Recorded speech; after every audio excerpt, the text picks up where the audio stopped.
नमस्कार मंडळी, स्वागत आहे तुमचं आमच्या चॅनलमध्ये। आवाज महामुंबईचा, शोध बातमीचा, कौल मनाचा। चला तर मग आमचे चॅनल लाईक करा, शेअर करा आणि सबस्क्राइब करा। धन्यवाद।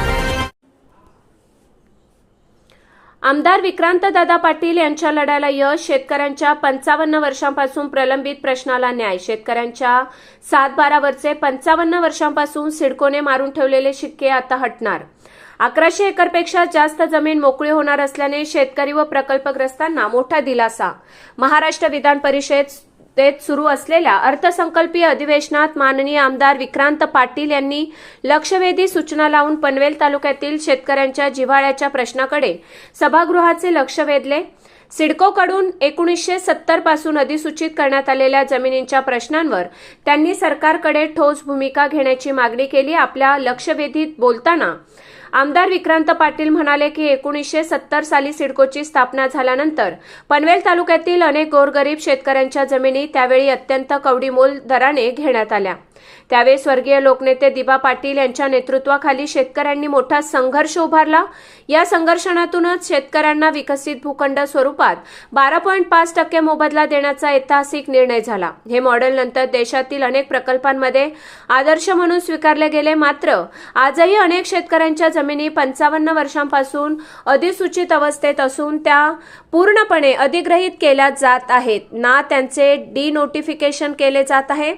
पनवेल तालुक्यातील देवीचा पाडा, घोटचाळ, तोंडरे, पालेखुर्द, पडघे, टेंभोडे, वळवली व इतर अनेक गावांमधील हजारो शेतकरी या समस्येमुळे अडचणीत सापडले आहेत।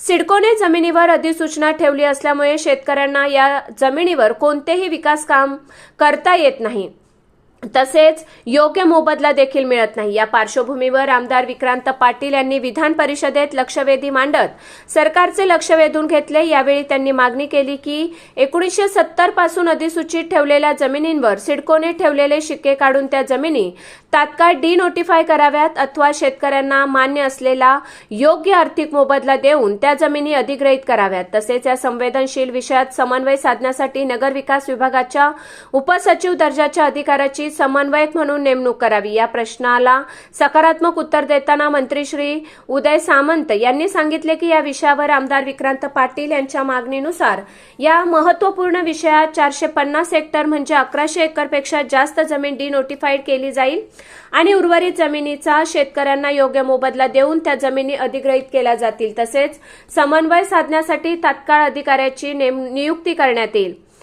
या सकारात्मक निर्णयामुळे 55 वर्षांपासून प्रलंबित असलेल्या शेतकऱ्यांच्या जमिनीवरील सिडकोचे शिक्के काढून घेण्याच्या निर्णयाला आता वाट मोकळी झाली आहे। यामुळे शेतकरी व प्रकल्पग्रस्त नागरिकांमध्ये अतिशय उत्साहाचे वातावरण आहे आणि सर्व स्तरातून आमदार विक्रांत पाटील यांचे विशेष अभिनंदन केले जात आहे। आवाज महामुंबईचा चॅनलसाठी मिलिंद खरपाटील, मुंबई। सिडको त्यांचे शिक्के परत घेणार का? या जमिनी तात्काळ डिनोटिफाईड करणार का? सुमारे 400 हेक्टर पर्यंतची जमीन आपण ही डिनोटिफाय करणार आहोत। उपसचिव दर्जाच्या अधिकाऱ्याची नेमणूक यात समन्वयक म्हणून करणार का? तो अधिकारी जो आहे तो नक्की सिडकोकडनं नेमण्यात येईल।